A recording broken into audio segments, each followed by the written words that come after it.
राघव अब बूढ़ा हो गया था। उसकी जिंदगी की रफ्तार थम चुकी थी, लेकिन उसकी आंखों में अब भी एक चमक थी, शायद अपने पोते राज को देख करके।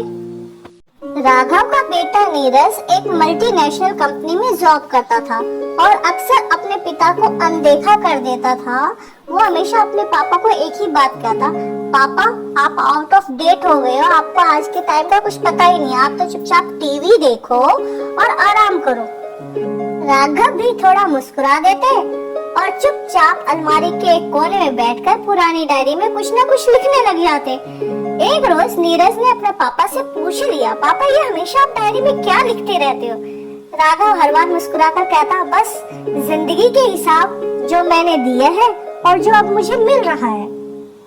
नीरज को ये बात बुरी लगी, पर वो फिर भी अनसुना करके वहाँ से चला गया। कुछ समय के पश्चात राघव चल बसा। घर की साफ सफाई हो रही थी तो उसके पोते राज को एक पुरानी डायरी मिली जो कभी उसके दादा लिखा करते थे। उसने डायरी का पहला पन्ना खोला जिसमें साफ साफ लिखा हुआ था कि आज नीरज का जन्मदिन था और मैंने उसकी साइकिल खरीदने के लिए अपनी घड़ी बेच दी, लेकिन खुशी का तो कोई मोल होता ही नहीं है। फिर राज ने एक और पन्ना खोला जिस पर लिखा था, आज नीरज की पहली नौकरी लगी है और वो मेरे पुराने कोट को पहन के इंटरव्यू देने गया था। उस कोट को मैंने बहुत अच्छे से संभाल के रखा है, ये उसकी माँ की आखिरी निशानी जो थी। राज इस तरह हर पन्ने को पढ़ता गया जिसमें उसे अपने दादा का त्याग, उसका अकेलापन और बिना बोले किया गया हर प्यार दर्ज था। राज रोने लगा और डायरी ले जाकर के उसने अपने पापा नीरज को थमा दिया।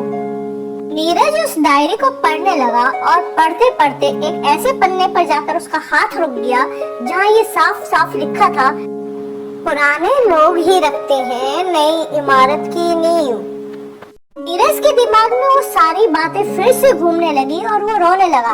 अगले दिन अलमारी के एक कोने में एक फ्रेम में पिता की तस्वीर के साथ साथ वो डायरी भी रखी थी और वहाँ पे लिखा हुआ था, जिन्होंने मुझे बिना शर्त के सब कुछ दिया उन्हें उम्र के एक कोने में मैंने पैक कर दिया। माँ बाप वो आईना है जो उम्र भर बच्चों का चेहरा चमकाते हैं, उन्हें धूल में मत छोड़ो। यही है इस कहानी की सीख। आपको क्या लगता है बताना कमेंट में मुझे।